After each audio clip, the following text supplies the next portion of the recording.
എല്ലാവർക്കും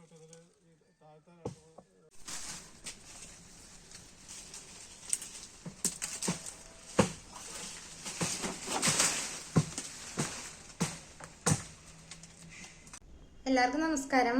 ഇന്ന് എൻ്റെ കുഞ്ഞു വീഡിയോയിലേക്ക് എല്ലാവർക്കും സ്വാഗതം. ഇന്ന് ഒരു കുക്കിംഗ് വീഡിയോ ആണ്. അപ്പം ഇന്നത്തെ ചോറിന് കറികളൊന്നും ഉണ്ടായിരുന്നില്ല. അപ്പം വീട്ടിലൊരു മുള്ളാത്ത മരമുണ്ട്. അങ്ങനെ ഒരുപാട് ഹൈറ്റിൽ വളർന്നു പോവാണ്. അപ്പം അതിൻ്റെ തലേന്ന് വെട്ടിയപ്പോൾ അതിൻ്റെ തലപ്പത്തൊരു മുള്ളാത്ത കായ ഉണ്ടായിരുന്നു. അപ്പം അതിനെ പറിച്ചെടുത്ത് അതുകൊണ്ടൊന്നൊരു മസാലക്കറി വെക്കുകയാണ് കേട്ടോ. അപ്പം നിങ്ങളുടെ നാട്ടിലൊക്കെ ഈ കായക്ക് എന്താ പറയാന്നൊന്ന് പറയണേ. ഇവിടെ അതിന് മുള്ളാത്ത മുള്ളൻ ചക്ക എന്നൊക്കെയാണ് പറയണത്. ഇതുകൊണ്ട് മസാലക്കറി വെച്ചാൽ നല്ലതാണ്. അതുപോലെ തന്നെ പഴുത്ത് കഴിയുമ്പോൾ ഫ്രൂട്ടായിട്ട് ഉപയോഗിക്കുക. അപ്പൊ നിങ്ങളുടെ നാട്ടിലൊക്കെ ഇതിന് എന്താ പറയാന്നൊന്ന് കമന്റ് ചെയ്യണേ. അപ്പൊ നമുക്ക് എന്തായാലും വീഡിയോയിലേക്ക് പോവാ. കറി വെക്കാൻ ഉദ്ദേശിക്കുന്ന മുള്ളൻ ചക്ക ഇതാണ് കേട്ടോ, ചെറുതാണ്. അപ്പൊ ഇതിനെ എന്തായാലും ഒന്ന് മുറിച്ചെടുക്കാം. മുറിച്ച് കഴിഞ്ഞപ്പോൾ അത് അതുപോലെയാണ് കേട്ടോ ഇരിക്കണത്. ഇതിന്റെ ഉള്ളിലുള്ള കുരുകളൊക്കെയാണ് ഈ കാണുന്നത്. പഴുത്ത് കഴിഞ്ഞാൽ ഈ കുരുവൊക്കെ കറുപ്പ് കളറാവും. ഇതിപ്പോൾ നല്ല മൂത്തതല്ലേ, അതാണ് ഇങ്ങനത്തെ കളറ്. ഇനി ഇതിൻ്റെ തൊലിയൊക്കെ ഒന്ന് ചെത്തിയെടുക്കണം. ഇതിനെ ഇതുപോലെ ചെറിയ ചെറിയ കഷ്ണങ്ങളാക്കി അരിഞ്ഞെടുത്തിട്ടുണ്ട് കേട്ടോ. ഇനി ഇതിനെ നന്നായി കഴുകിയെടുക്കണം.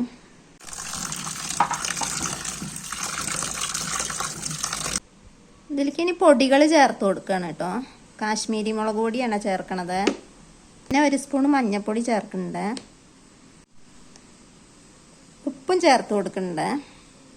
ഇനി ഇതിനെ ഒന്ന് നന്നായിട്ട് മിക്സ് ചെയ്ത് വെക്കുകയാണ് ചെയ്യണേ. ഇതിനി ഒരു 10 മിനിറ്റ് ഇങ്ങനെ ഇരിക്കട്ടെ. അപ്പോഴേക്കും നമുക്ക് ബാക്കി ചേരുവകൾ റെഡിയാക്കാം.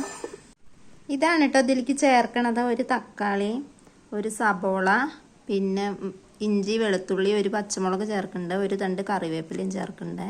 ഇത്രയും ചേരുവകളാണ് ഇതിലേക്ക് ഈ കറിയിലേക്ക് ചേർക്കണത്. ഇനി ഈ കഷ്ണങ്ങളൊന്ന് വറുത്തെടുക്കുകയാണ്.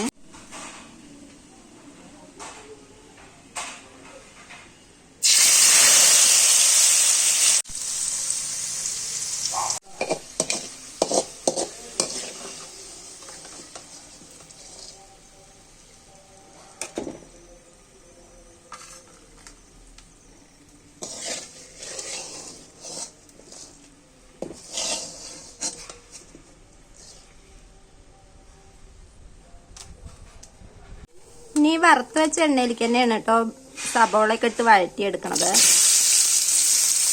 അതിലേക്ക് മല്ലിപ്പൊടി, മുളക് പൊടി, മഞ്ഞൾപ്പൊടിയൊക്കെ ചേർത്ത് കൊടുക്കുകയാണേ.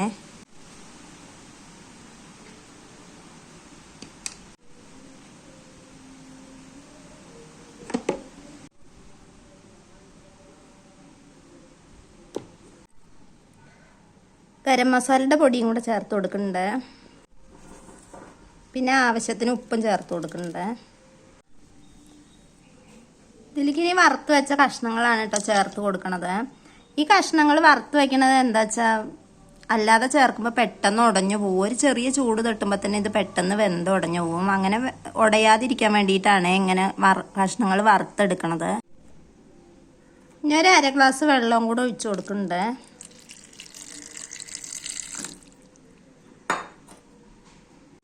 ഒരു 10 മിനിറ്റും കൂടെ വേവിച്ചെടുക്കണേ അടുപ്പത്ത് വെച്ചിട്ട്. ഇപ്പം മുള്ളാത്ത കറി റെഡി ആയിട്ടുണ്ട് കേട്ടോ. അപ്പോൾ ശരിക്കും നോൺ വെജ് കറിയുടെ അതേ ടേസ്റ്റാണ്. ബീഫ് ഫ്രൈ ഒക്കെ ഇല്ലേ, അത് കഴിക്കുന്ന അതേപോലെ തന്നെയാണ്. അപ്പം മുള്ളാത്ത ഒരുപാട് ഔഷധ ഗുണങ്ങളുള്ളൊരു കായാണ് കേട്ടോ. ഇത് കഴിക്കുന്നതിലൂടെ നമുക്ക് രോഗപ്രതിരോധ ശേഷിയൊക്കെ കൂടി കിട്ടുമെന്നാണ് പറയണത്. അപ്പോൾ ഇന്നത്തെ എൻ്റെ കുഞ്ഞു വീഡിയോ നിങ്ങൾക്ക് ഇഷ്ടപ്പെട്ടെങ്കിൽ ഒന്ന് സബ്സ്ക്രൈബ് ചെയ്ത് സപ്പോർട്ട് ചെയ്യണേ. അതോടൊപ്പം വേറൊരു കാര്യം കൂടെ പറയുകയാണ്, വീഡിയോയിൽ എന്തെങ്കിലുമൊക്കെ അപാകതകൾ ഉണ്ടെങ്കിലോ ഒന്ന് ക്ഷമിച്ചേക്കണേ. അപ്പോൾ വീണ്ടും ഇതുപോലുള്ള കുഞ്ഞു കുഞ്ഞു വീഡിയോ ഒക്കെ ആയിട്ട് വീണ്ടും കാണാം. അതുവരെ ബായ്.